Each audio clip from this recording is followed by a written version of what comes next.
Greetings, dear ones. This is Annette of AnnetteLeonard.com, back again with Chronic Wellness. Thanks for joining me. It is well and truly the holiday season, and here in the US, that means lots of rampant commercialism. And I am not above that. I am not above being sucked into the drama and the commercials and trying to backfill the holes in my heart by shopping, which never does, never does. And yet, sometimes that's still what I do.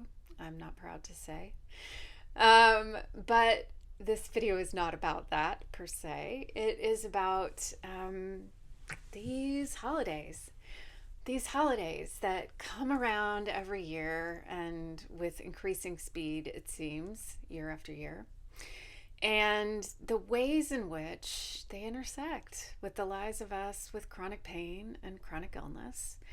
And that even for the healthiest, the most hearty and hale among us, I dare say, that holidays are often not what they're cracked up to be. You know, they don't look like the movies usually. And for many people, holidays come with baggage, whether it is the grief that comes with loved ones who are no longer with us, or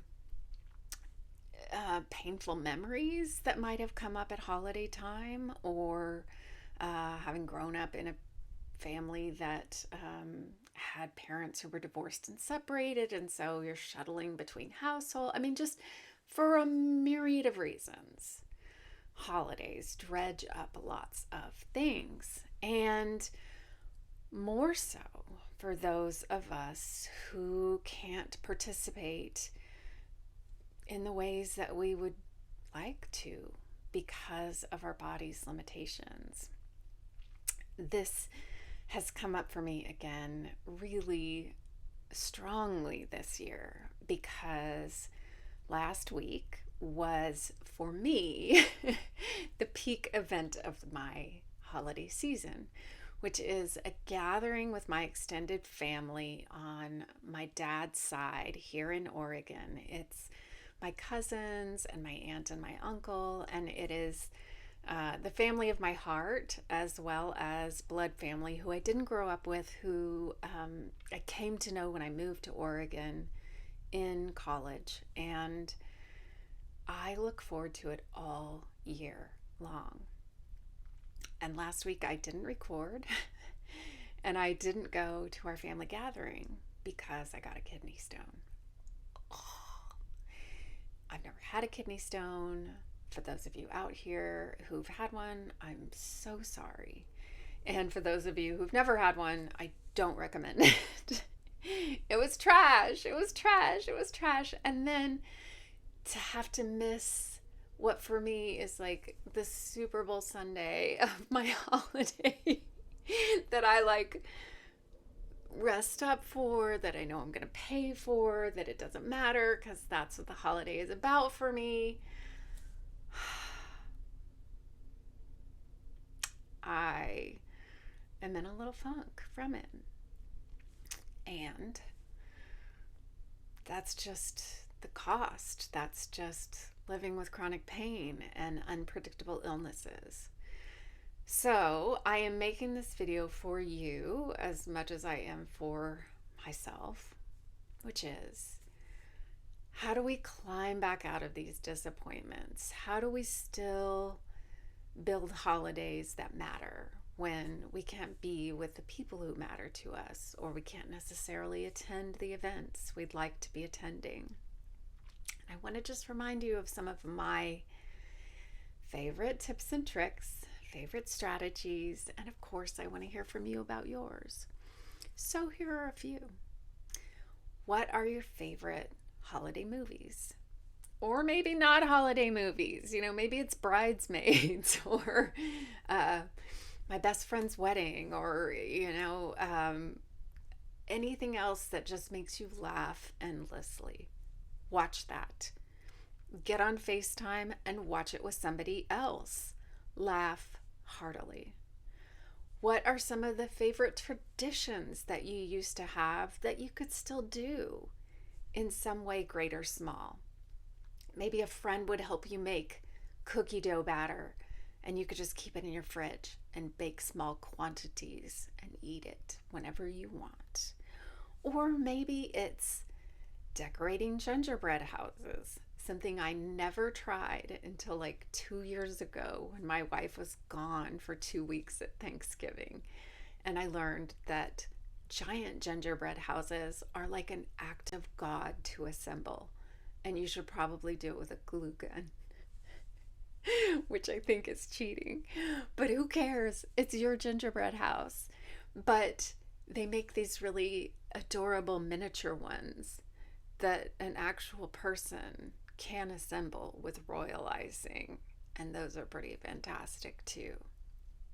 Or maybe it's having a really beautiful display that takes too long for you to dig out and set up all at once, but you do it over the course of several days. Or maybe it is setting your sights on one big event and you do it and it just wears you out. But that's okay because it was worth it. Or maybe it makes you really sick and that sucks. And you get to decide next year whether the cost was worth the enjoyment you got out of it. But don't forget yourself. Don't forget yourself. You are not your diagnosis. You are not these conditions. You are not this illness. You are not this pain. You are not this depression. You are not these terrible things that are happening to you. You are a person who deserves love and eggnog or mulled cider or whatever your beautiful holiday beverage of choice is. You deserve love and affection. You deserve holiday cheer. You deserve to feel wrapped in comfort and joy in whatever way is meaningful and special. And if that's ducking into the back of a candlelight service or asking a friend to join you on Zoom for one, think about what adds meaning to your comfort and your joy and what lights you up, and heading your nose toward that.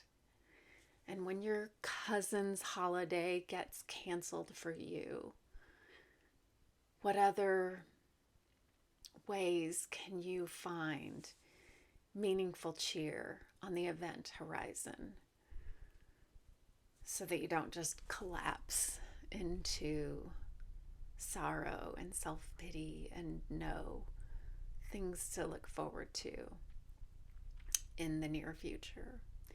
Because this is how we string together our lives, is one meaningful event after another. And so having something to look forward to is very important. And so this is me encouraging you to think about how you make your holidays just a bit more enjoyable, a bit more meaningful.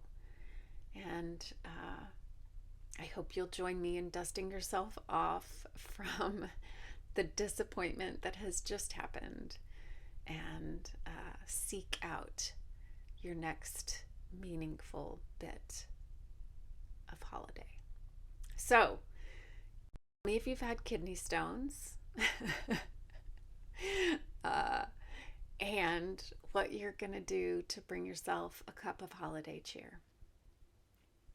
I love you. I thank you for joining me. And until we are together again, thank you. And I hope you're finding ways to be well.